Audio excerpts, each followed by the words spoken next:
கர்த்தருடைய பரிசுத்தமுள்ள நாமத்திற்கு ஸ்தோத்திரம்.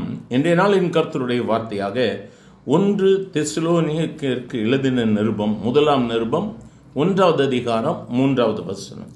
நீங்கள் தெரிந்து கொள்ளப்பட்டவர்கள் என்று நாங்கள் அறிந்து.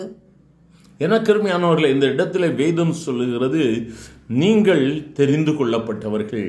எனக்கு அருமையானவர்களே, you are not called but you are being chosen by the lord. இந்த நாளிலும் கர்த்தர் நம்மை தெரிந்தெடுத்திருக்கிறார். இந்த வார்த்தைகளை கேட்கிற தேவ பிள்ளையே, நாம் கர்த்தரால் தெரிந்து கொள்ளப்பட்டவர்கள். ஆகவே கர்த்தர் நமக்கு அழைப்பு கொடுத்து நம்மை அவருடைய சொந்த ஜனமாக அவர் தெரிந்தெடுத்திருக்கிறார். ஆகவே தெரிந்து கொள்ளப்பட்ட நமக்கு அவர் ஒரு நாளும் நம்மை கைவிட மாட்டார். இந்த மாதத்தினுடைய கடைசி நாள், திரும்பி பாருங்கள், எவ்வளவு போராட்டங்கள், எரிகோவை போன்ற மதில்கள், எத்தனையோ சம்பவங்கள். ஆனாலும் கர்த்தர் நம்மை பலப்படுத்தி அவர் வழி நடத்தி கொண்டு வந்தார். இந்த தேவன் சர்வ சிருஷ்டிக்கும் எஜமானனாய் இருக்கிறவர், சர்வ வல்லமை உள்ளவர். நம்மை ஒருபோதும் அவர் கைவிடுகிற தெய்வம் அல்ல. இந்த நாளிலும் ஒருவேளை நீ சோர்ந்து போய் இந்த வார்த்தைகளை கேட்டுக்கொண்டிருக்கிறாயோ, கர்த்தர் இன்றைய நாளிலே உனக்கு அற்புதத்தை செய்வார். இன்றைய நாள் ஒருவேளை கடைசியா இருக்கலாம்.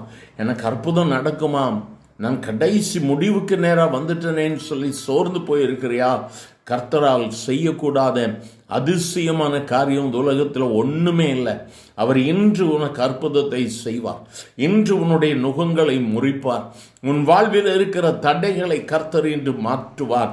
எனக்கு அருமையான தேவ பிள்ளையை, நீ செய்ய வேண்டியதல்ல, அதுதான் தேவ சமூகத்தில் ஒன்று ஒப்புக்கொடு. ஆண்டவர்கிட்ட சொல்லு, ஆண்டவரே, நீர் என்னை அழைத்தீர், ஆனால் இப்பொழுதோ நீர் என்னை தெரிந்து கொண்டிருக்கிறேன். நான் உங்கள் சொந்த ஜனப்பா, நான் உங்கள் சொந்த பிள்ளை. தெரிந்து கொள்ளப்பட்டவர்கள் அவருடைய உள்ளங்கைகளிலே நாம் வரையப்பட்டிருக்கிறோம்.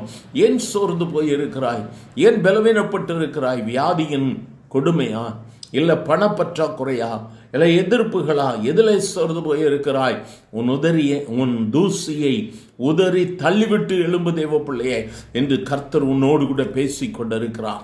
இன்று கர்த்தர் உன்னுடைய வாழ்வில் அவர் அற்புதங்களை செய்யும்படியார் அவர் உன்னோடு கூட இருக்கிறார்.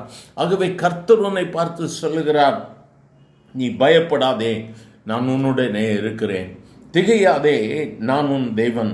நான் உன்னை பலப்படுத்தி உனக்கு சகாயம் பண்ணுவேன்.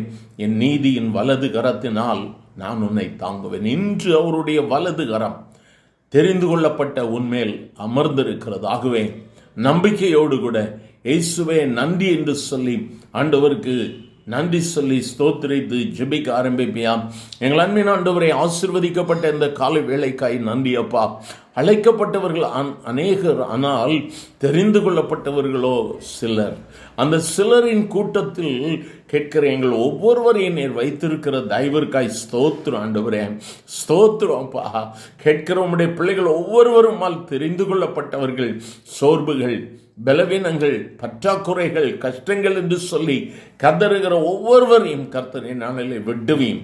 அற்புதம் நடக்கிற தயவிற்காய் ஸ்தோத்திரம். ஆசீர்வதியும். இயேசுவின் நாமத்தில் பிதாவே, ஆமேன், ஆமேன்.